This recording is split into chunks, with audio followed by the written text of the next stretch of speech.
नमस्कार किसान भाइयों, आप सभी का एक बार फिर से बहुत बहुत स्वागत है आपके ही अपने YouTube चैनल एग्रीवन में। मेरा नाम है ओमकार और आप देख रहे हैं एग्रीवन। किसान भाइयों, इस वीडियो के माध्यम से आज हम बात करने वाले हैं फर्रुखाबाद की निकासी रिपोर्ट के बारे में, जो अमर उजाला ने 31 अक्टूबर 2024 को प्रसारित करी है। साथ ही बात करेंगे पश्चिम बंगाल की निकासी रिपोर्ट के बारे में और साथ ही बात करेंगे हमारे कुछ बड़े जिम्मेदार यूट्यूबरों के बारे में, जिनकी वजह से किसानों को इस अक्टूबर के महीने में बहुत ज़्यादा बड़ा नुकसान देखने को मिला। किसान भाइयों, वीडियो के एंड तक बने रहिए हमारे साथ। शुरू करते हैं फर्रुखाबाद की अमर उजाला की एक खबर से। किसान भाइयों, यहाँ फर्रुखाबाद की निकासी रिपोर्ट के बारे में अमर उजाला के अनुसार यहाँ जो निकासी आपकी 6 महीने में नहीं हुई थी, वो निकासी मात्र 1 महीने में यहाँ के व्यापारियों और किसानों ने कर दी है। किसान भाइयों, सबसे पहले हम बात कर लेते हैं फर्रुखाबाद ज़िले की भंडारण क्षमता के बारे में। यहाँ 107 कोल्ड स्टोरेज संचालित है और इनकी भंडारण क्षमता है 10,17,918.96 मीट्रिक टन। और यहाँ पर जो आलू भंडारित हुआ था वो 8,62,991.69 मीट्रिक टन आलू का भंडारण इन कोल्ड स्टोरों में हुआ था। तो यहाँ पर एक बात सिद्ध हो जाती है कि 2024 में जितना उत्पादन होना था उससे कम उत्पादन हुआ, यानी जो भंडारण की क्षमता थी उससे कम भंडारित आलू हुआ। किसान भाइयों, अब बात कर लेते हैं आलू के भाव सही रहने के बावजूद भी 37% ही निकासी यहाँ से पिछले 6 महीने में यानी सितंबर महीने तक हो पाई थी। उसके बाद ऐसा कुछ हुआ, कुछ यूट्यूबरों ने इस तरीके का फैलाने का प्रयास किया कि किसानों में भगदड़ मची, और भगदड़ की वजह से किसानों में ही भगदड़ नहीं मची, व्यापारियों में भी भगदड़ मच गई। कुछ जिम्मेदार व्यक्ति जिनको ज़्यादा किसानों का विश्वास हासिल है, जिनको किसान ज़्यादा देखते हैं, उन लोगों ने ही ऐसा रंग बदला कि क्लेवर चेंज करके वो दूसरे ही क्लेवर में किसानों के सामने फिट हुए। या तो उन्होंने अपना आलू बेच लिया था, उसके बाद एकदम से उन्होंने चेंज कर दिया, या कहीं ऊपर से उनको ऐसा आदेश मिला था कि इस तरीके से किसानों को भड़काया जाए कि किसान जो है भगदड़ी में मद्दा सद्दा अपना आलू जो है बेच जाए।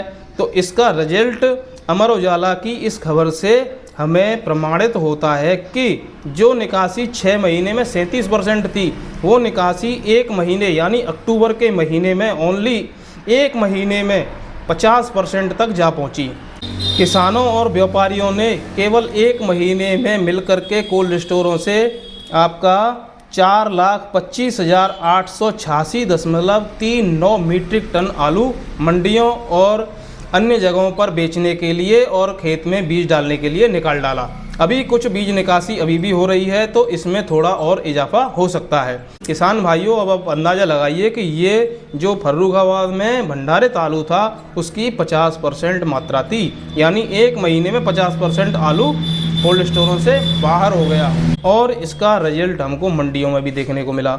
आप देख रहे होंगे मंडी की क्षमता है 20 गाड़ी बेचने की, वहाँ गाड़ियाँ पहुँची 60, यानी उसकी क्षमता से 3 गुनी गाड़ियाँ मंडियों में पहुँच गईं। और उसकी वजह से रेटों में ज़्यादा कुछ डिफरेंट देखने को मिला नहीं, 100, 150, 200 रुपये का ज़्यादातर डिफरेंट देखने को मिला। इसके लिए हमारे आड़ती भाइयों के लिए बारंबार धन्यवाद, जिन्होंने इस कंडीशन में भी किसानों और व्यापारियों को आलू के पैसे बना करके दिए। किसान भाइयों, 14 अक्टूबर को हमने एक वीडियो डाला था जिसमें हमारे कोल्ड स्टोर के एक मैनेजर श्री रतन दीक्षित जी, जिन्होंने एक्सक्लूसिव इंटरव्यू दिया था, उसमें उन्होंने ये बात कही थी कि पिछले जो 5-5.5 महीने में निकासी नहीं हुई है, वो इस 1 महीने में आपको देखने को मिल सकती है। तो उनकी इस बात पर अमर उजाला की इस खबर से भी मुहर लग जाती है। किसान भाइयों, उनकी बात एकदम सत्य और सटीक बैठी, क्योंकि 31 अक्टूबर को जो अमर उजाला ने खबर प्रसारित करी फर्रुखाबाद एडिशन से, वो खबर इस खबर पर पक्की मुहर लगाने का काम कर रही है। किसान भाइयों, यहाँ के आलू और साग भाजी अधिकारी राघवेंद्र जी ने अमर उजाला को बताया कि 15 नवंबर तक सभी शीतगृह खाली होने की संभावना है, यानी 15 नवंबर तक फर्रुखाबाद में से आलू साफ होने की संभावना है। किसान भाइयों, अब बात कर लेते हैं पश्चिम बंगाल की निकासी के बारे में।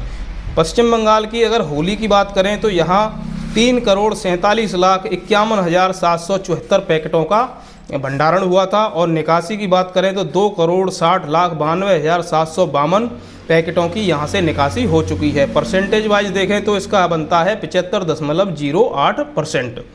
बात करते हैं मेदिनीपुर की, तो यहाँ 2,90,17,172 पैकेटों का भंडारण हुआ था। और निकासी की बात करें तो 2,13,65,905 पैकेटों का यहाँ से निकासी हो चुकी है। और परसेंटेज में इसको कन्वर्ट करें तो 73.63% बनता है। किसान भाइयों, बात करें बांकुरा की, तो 1,24,24,352 पैकेटों का यहाँ भंडारण हुआ था।